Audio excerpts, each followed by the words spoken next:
Hi, everyone. Thanks for joining my session on Snowflake 2.0, the Data Cloud. My name is Andrew Meyendorff, and I'm a senior product manager on the SQL team at Snowflake. I work on features of the core SQL engine, including data types, functions, stored procedures, and workload optimization. First, let's talk about Snowflake 1.0, the data warehouse built for the cloud. I joined Snowflake a little over 5 years ago when the company was just starting to bring on its first customers. At the time, it was a revolutionary data warehousing product and the first of its kind to take advantage of the elasticity and infinite resources of the cloud. But it has since evolved into something even bigger. Snowflake was built from scratch to solve the problems our founders saw with legacy data architectures. The various commercial database systems on the market were generally rigid, difficult to scale and evolve, and had to be cobbled together in complex ways. They had not kept up with the pace of change in the rest of the technology sector. Newer open source products offered more flexibility, but were also more complex to deploy, maintain, and optimize. They required teams of engineers just to manage the system and keep the lights on. It could take weeks or months just to get the infrastructure and software ready to start working on a new proof of concept or pilot project. It was common for organizations to have a data warehouse, a data lake, and several data marts. The bigger the organization, the more data silos they generally had. Each one had its own subset of the organization's data and users and was managed by a different team. There was no single system in which all data could reside for use by everyone in the organization because they could not scale well enough or fast enough to meet everyone's needs. Lacking a single and comprehensive source of truth, an organization won't have a complete picture of reality and won't be able to make smart, optimal decisions. Enter Snowflake, which introduced a new type of database architecture called multi-cluster shared data.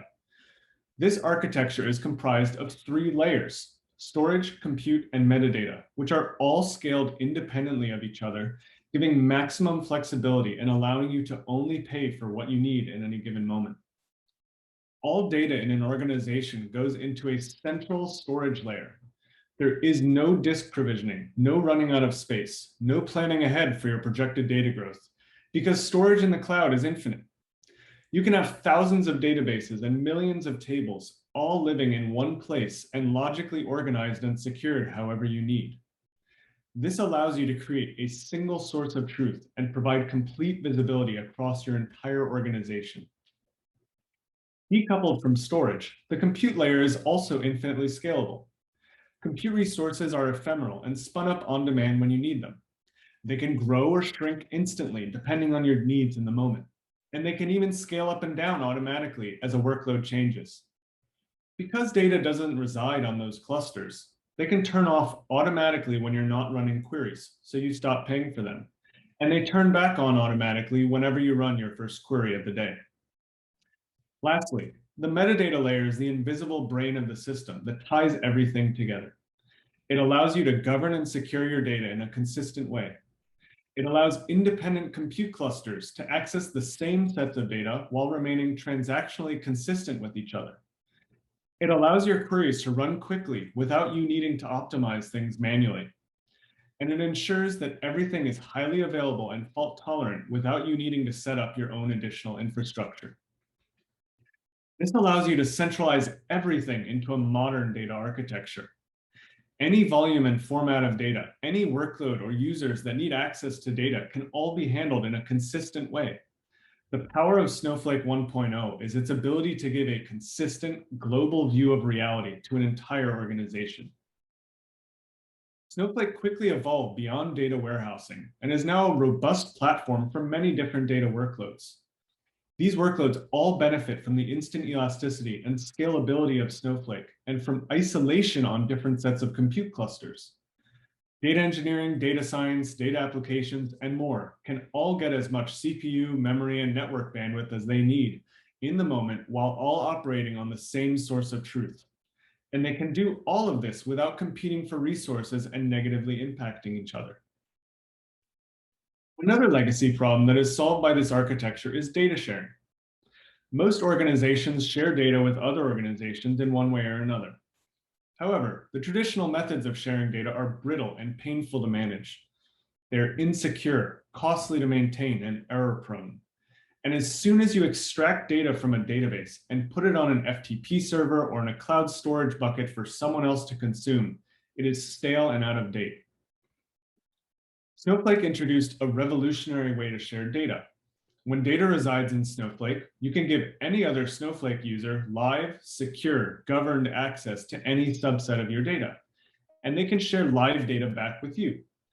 The data doesn't move, it doesn't get copied, and it is always up to date. This is the underpinning of Snowflake 2.0, so keep it in mind, and we'll come right back to it. Let's talk about geospatial data support in Snowflake. This is just one example of Snowflake's quickly expanding capabilities for analyzing diverse types of data. Snowflake recently added a data type called geography, which can hold points, line strings, and polygons, and other spatial types. It supports 3 input formats for that data: GeoJSON, well-known text, and well-known binary. It supports around 50 functions used for parsing, measuring, and transforming that data, and for understanding relationships between them. We have a growing ecosystem of technology partners in this space, including Safe Software, Carto, and Tableau. And we have a large number of data providers who are sharing all kinds of interesting data sets in the Snowflake data marketplace. We'll come back to that. This enables various use cases for location-based analytics. For example, a food delivery company analyzes potential markets they can expand into and how much to invest in different areas, depending on the number of users with their app installed and the restaurants and stores they're searching for. An asset management company analyzes both the potential value and risk of their assets based on extreme weather events, real estate trends, nearby industrial development, air quality data, and more within the area. An agriculture company can tell farmers when they should plant their next batch of crops or when to harvest based on weather patterns and other local factors. A healthcare company looks for potential environmental factors that might be contributing to a patient's symptoms when they come into the doctor. We've seen huge adoption of these features already and expect that to continue as we expand the set of functionality and continue to build the ecosystem. FME in particular can open some interesting doors in combination with Snowflake. There are hundreds of spatial formats, projections, and functions that Snowflake doesn't support today, and FME can fill many of those gaps. It can transform your spatial and non-spatial data however you need, either before or after loading it into Snowflake. It can also help with orchestrating processes like geocoding, which Snowflake doesn't handle natively today. If you're already using FME or Snowflake, it's very easy and fast to get them spun up and integrated with each other. Now let's talk about Snowflake 2.0, the data cloud.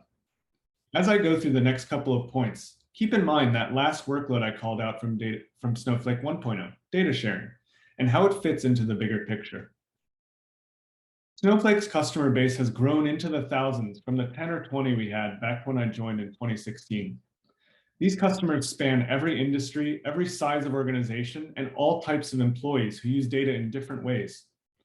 This by itself doesn't mean Snowflake has evolved, but it is a critical piece of the puzzle, as I'll explain in a moment. In addition to its customer base, Snowflake's product has also gone global. Each of the points on this map show a deployment of Snowflake spanning across all of the major clouds and different regions all around the world. While these deployments are independent in some ways, they're really all part of one Snowflake system. These deployments are all connected in a global data mesh, allowing you to replicate your data wherever it needs to be and your users to access it wherever they are. Data sharing has evolved from point-to-point sharing into one-to-many and many-to-many. We've seen huge companies that allow their subsidiaries to operate independently, but they consolidate certain data sets with data sharing to give visibility to each other and to their parent company. We also now have the Snowflake Data Marketplace, a place where you can find and get access to data sets from outside of your organization. Thanks to the unique data sharing capabilities in Snowflake, your data can now be combined with thousands of other data sets instantly. Think of the different doors that can open for your organization. This can drastically improve the velocity at which you can make decisions, but also the quality of those decisions, because they can be made in a much broader context. And I'll close with this visualization that I just love. Think of the different doors that can open for your organization. This can drastically improve the velocity at which you can make decisions, but also the quality of those decisions because they can be made in a much broader context. And I'll close with this visualization that I just love. It shows the growing network effect that data sharing is having among our customers. Every data set that gets into Snowflake makes every other data set more valuable because of the ways in which they can be combined. You can see some data sets are already very popular, like the COVID data set tracking cases around the world, financial data sets tracking the world's markets, and from companies sharing live data directly with their customers. Location-based data sets are some of the most common in the marketplace today. For example, Carto shares demographic data, SafeGraph shares foot traffic data, WeatherSource shares weather and forecast data, Airlines Reporting Corporation shares travel sales data, and CoreLogic shares parcel boundaries. These are just a few of the hundreds of data sets you can find in the marketplace today. Whatever your line of work, I'm sure you either have data sets that would be valuable to someone else or that you can use data shared by someone else to do something amazing. Thanks for spending this time with me today, and I hope to see you and your data in the data cloud soon.